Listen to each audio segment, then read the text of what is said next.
Invocação do Mal 4, o último filme da franquia, trouxe o pior desafio que o casal Warren já teve que enfrentar. E outra, ao contrário do que vimos nos outros casos, eles não conseguiram vencer.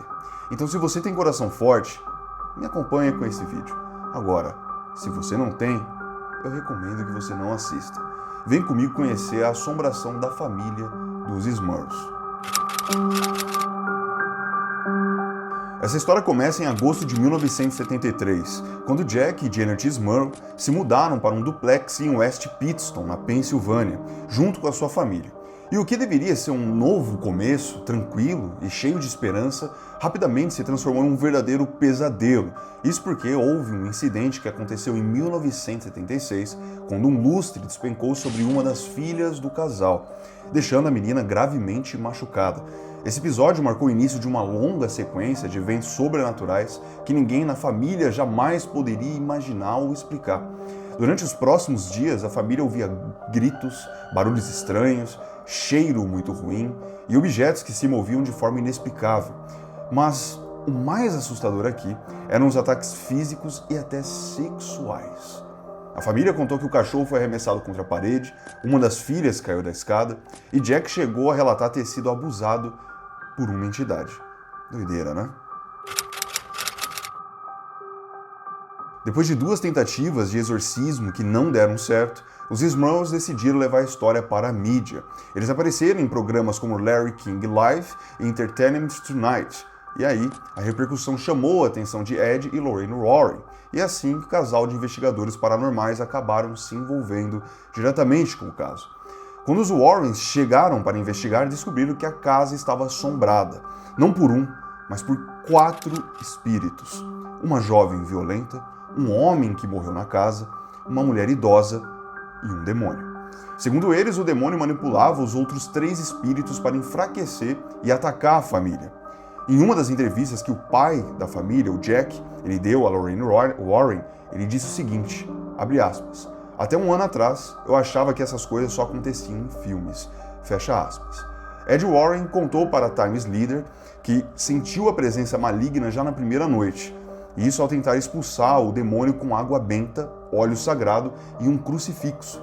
Os móveis começaram a se mexer violentamente e Warren disse o seguinte, abre aspas, não precisei esperar nenhum instante, a temperatura caiu uns 30 graus de repente, então uma massa escura se formou a cerca de 1 metro à minha frente e eu ouvi atrás de mim um barulho de algo chacoalhando.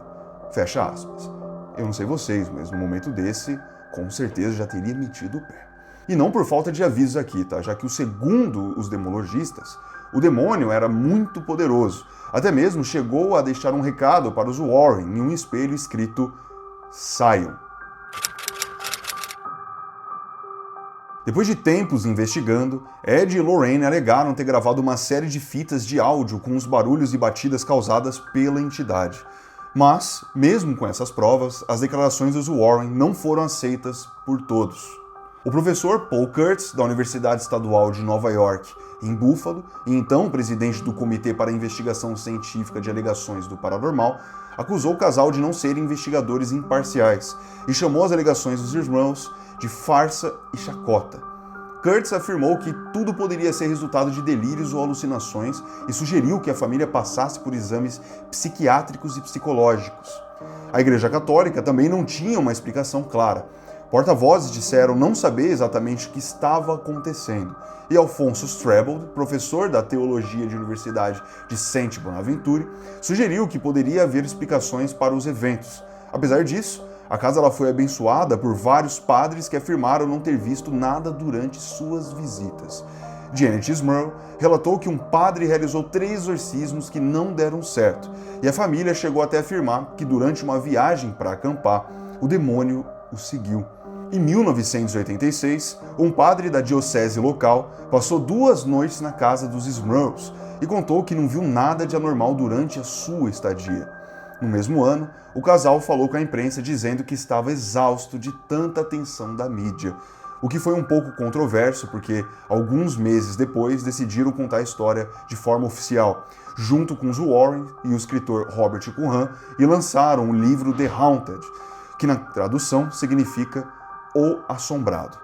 onde detalharam todos os acontecimentos. Mas a obra recebeu muitas críticas, inclusive de Mary Beth German, dizendo que era difícil levar a história a sério. E segundo ela, abre aspas, dada a completa falta de qualquer evidência para apoiá-la. Fecha aspas. No mesmo ano, o pastor da paróquia da Imaculada Conceição em West Pittston, o reverendo Joseph Adonísio, afirmou que após intensas orações à família, sentiu que as coisas voltaram ao normal. Mas não por muito tempo. Isso porque em 1987, Janet Smurl contou à imprensa que ainda ouviam algumas batidas e viam sombras pela casa. A família disse que foi assombrada durante 15 anos, entre 1974 a 1989, que foi quando se mudaram para a cidade de Wilkes-Barre. Jack Smurl morreu em 2017, aos 75 anos. Sua filha, Karen Smurl, virou investigadora paranormal e disse o seguinte, abre aspas, tivemos uma fase muito difícil e ninguém para nos ajudar. Meu pai ficou feliz que hoje eu seja uma voz para quem precisa. Fecha aspas. A antiga casa ficou conhecida como Assombrada e por causa disso teve muitas dificuldades para conseguir ser vendida, até que a corajosa Deborah Owens comprou o imóvel e em entrevista afirmou o seguinte, abre aspas, nunca encontrei nada sobrenatural, desde que me mudei. Fecha aspas. Desde os primeiros filmes, a história dos Smurls já era vista como uma possibilidade para o roteiro. De acordo com o produtor Peter Safran, esse é um dos casos mais conhecidos e também comentado dos Warrens. Patrick Wilson, que interpreta Ed e também dirige o último filme, disse o seguinte, abre aspas, era importante mostrar os céticos, estamos longe de tempos de Amityville. O que acontece com eles quando não estão no centro das atenções? Fecha aspas. Então, o que ele quis dizer aqui é que nos filmes anteriores, o foco era mais os acontecimentos sobrenaturais e no próprio círculo da família, do medo da família. Aqui eles querem mostrar como as pessoas que duvidam disso tudo reagem ou como o caso percebido quando não há ninguém acreditando ou acompanhando de perto.